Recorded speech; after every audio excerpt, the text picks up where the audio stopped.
Hi friends, Kurukshetra యుద్ధాన్ని చరిత్రలోని అత్యంత భయంకర రక్తపాతం జరిగిన యుద్ధంగా చెప్పవచ్చు. మహాభారతంలో కురుక్షేత్ర యుద్ధం ఒక ప్రముఖ ఘట్టం. సోదరులైన కౌరవులకు పాండవులకు మధ్య హస్తినాపుర సింహాసనం కోసం జరిగింది ఈ యుద్ధం కురుక్షేత్రం అనే ప్రదేశంలో జరిగింది. భారతదేశంలోని హర్యానా రాష్ట్రంలో ఈ స్థలం ఉంది. ఈ స్థలాన్ని యుద్ధానికి ఎంపిక చేయడానికి మహాభారతంలో ఒక కారణం చెప్పబడింది. ఈ నేలపైన పాపం చేసిన ఆ నేల యొక్క పవిత్రత వల్ల క్షమించబడుతుంది. కురుక్షేత్ర యుద్ధం 18 రోజుల పాటు జరిగింది. భగవద్గీత కురుక్షేత్ర యుద్ధ ప్రారంభంలో పుట్టింది. వ్యాస మహాభారతంలోని భీష్మ, ద్రోణ, కర్ణ, శల్య, సౌత్విక పర్వాలలో ఈ యుద్ధం గురించి ఉంటుంది. ఇక వీడియోలోకి వెళ్లే ముందు వీడియో చాలా ఆసక్తిగా ఉంటుంది, కాబట్టి వీడియోని ఎక్కడ స్కిప్ చేయకుండా చూడండి.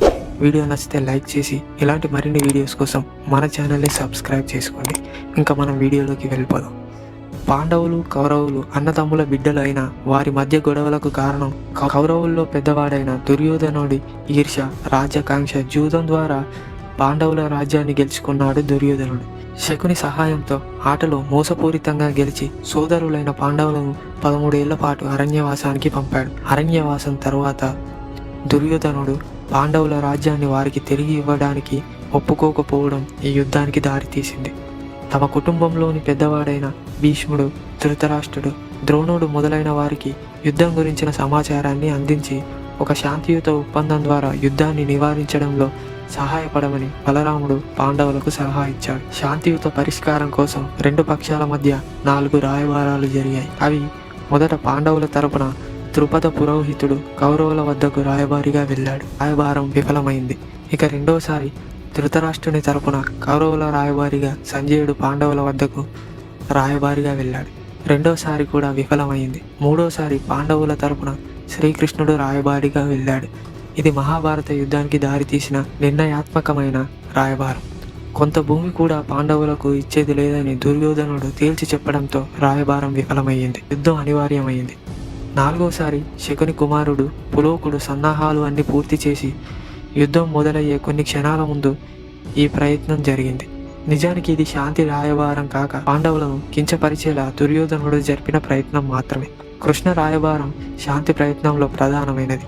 సంజయుడు రాయబారిగా వచ్చినప్పుడు శ్రీకృష్ణుడు స్వయంగా హస్తినాపురానికి వచ్చి శాంతి ప్రయత్నం చేస్తానని అతనికి చెప్పి పంపించాడు. ఆ ప్రకారంగానే హస్తినాపురం వెళ్ళి ధృతరాష్ట్రుని మంత్రి విదురుని ఆతిథ్యాన్ని స్వీకరించాడు. తన ఆహ్వానాన్ని మన్నించి రాజభవనానికి విందుకు రాలేదని దుర్యోధనుడు అవమానంగా భావించాడు.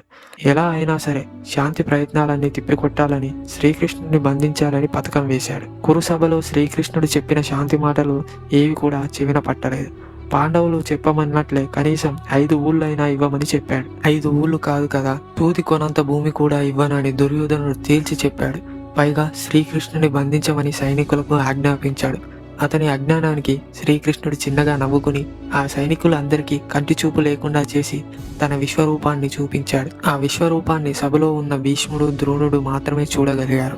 చివరి ప్రయత్నం కూడా విఫలం అవడం వల్ల ధర్మాన్ని నిలబెట్టడానికి యుద్ధం అనివార్యమని తెలపడానికి పాండవుల వద్దకు ప్రయాణమయ్యాడు శ్రీకృష్ణుడు.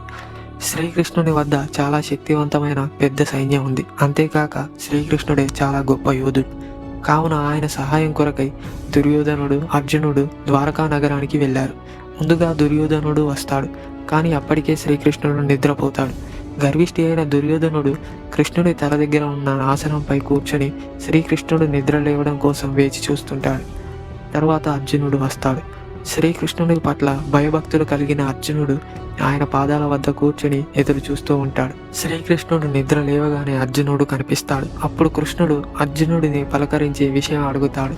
తాను ఒక పక్షం, తన సైన్యం అంతా మరో పక్షంగా చేసి రెండిటిలో ఏది కావాలో తేల్చుకోమని ముందుగా అర్జునుడికి అవకాశం ఇస్తాడు.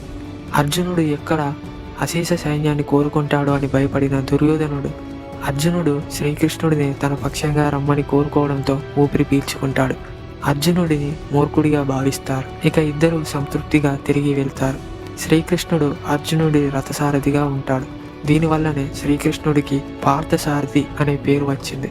శాంతి ప్రయత్నాలన్నీ విఫలమైన తర్వాత పాండవుల జ్యేష్ఠుడైన ధర్మరాజు తన సోదరులను యుద్ధానికి సిద్ధం చేయమంటాడు. మొత్తం పాండవ సైన్యాన్ని 7 అక్షౌహిణుల సైన్యంగా విభజించారు. ఒక అక్షౌహిణికి ద్రుపదుడు, విరాటుడు, దృష్టద్యుమ్నుడు, శిఖండి, సాత్యకి, చేకితానుడు భీముడిని సైన్యాధిపతులుగా నియమించాడు. దుష్టద్యుమ్నుడిని సర్వ సైన్యాధిపతిగా నియమించాడు. అదనంగా పాండ్య కాండన, కైకేయ, కేరళ, మగధ మొదలగు రాజ్యాల సైన్యాలు పాండవుల పక్షాన యుద్ధంలో పాల్గొన్నాయి.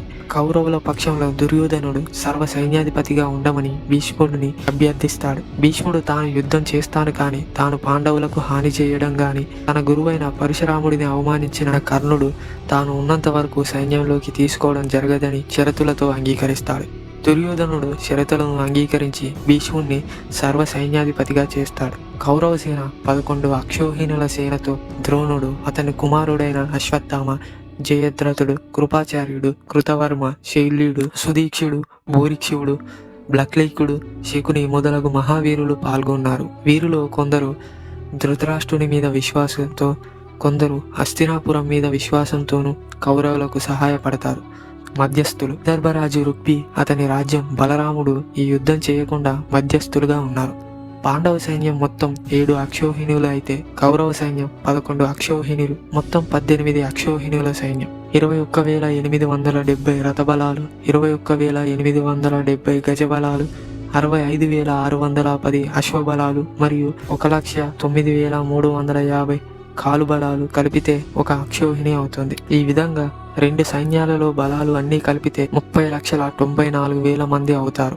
ఒక్కో అక్షోహిణికి ఒక్కో సైన్యాధిపతి, మొత్తం సైన్యానికి సర్వ సైన్యాధిపతి నాయకత్వం వహిస్తాడు. ఇక కురుక్షేత్ర యుద్ధంలో అనేక ఆయుధాలు వాడారు.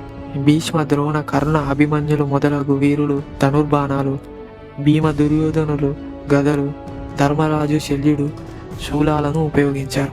ఇవే కాక కత్తులు, బాకులు మొదలగు ఆయుధాలను ఉపయోగించారు. యుద్ధ నియమాలు: సూర్యోదయంతో యుద్ధం మొదలుపెట్టి సూర్యాస్తమయంతో ఆపివేయాలి. ఒక వీరుడితో మాత్రమే తలపడాలి. అనేక మంది కలిసి ఒక వీరుడితో పోరాడకూడదు.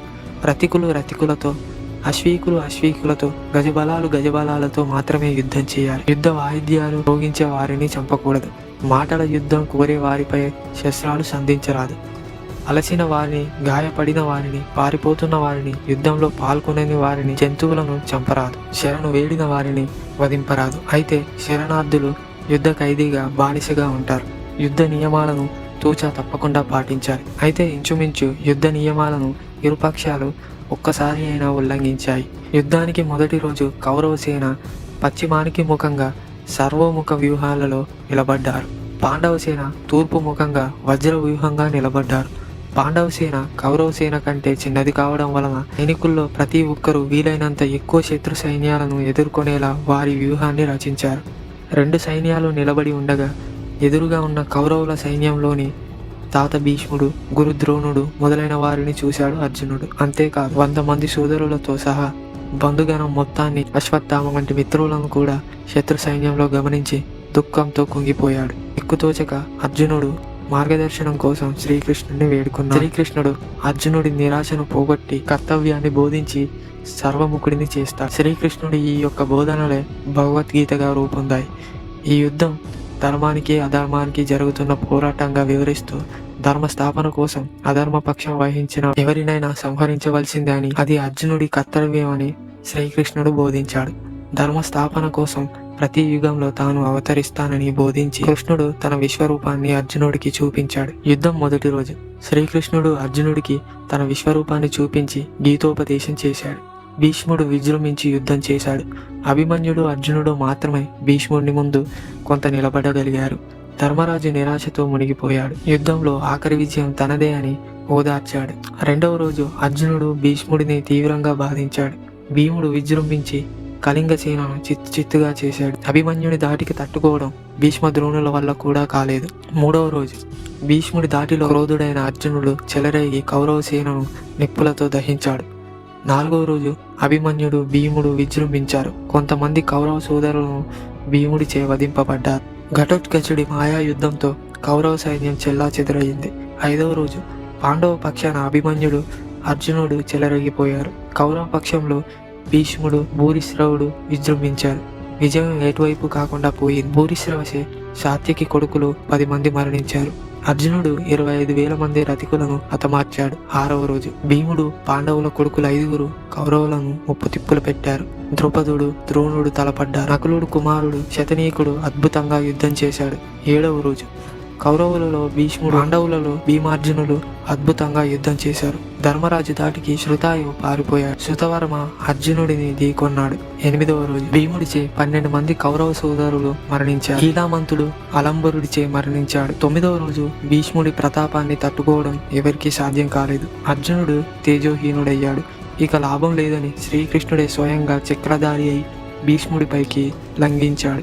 అర్జునుడు వేడుకోగా కృష్ణుడు వెనక్కి తగ్గాడు. భీష్ముడిని చంపడం సాధ్యం కాదనుకున్నారు పాండవులు. ఆ రాత్రి భీష్ముడిని ప్రార్థించారు పాండవులు. శిఖండిని అడ్డు పెట్టుకుని యుద్ధం చేస్తే తనకు యుద్ధ ఉత్సాహం నశిస్తుందని భీష్ముడు సలహా. 10వ రోజు అర్జునుడు, శిఖండి, ధర్మరాజు విజృంభించారు.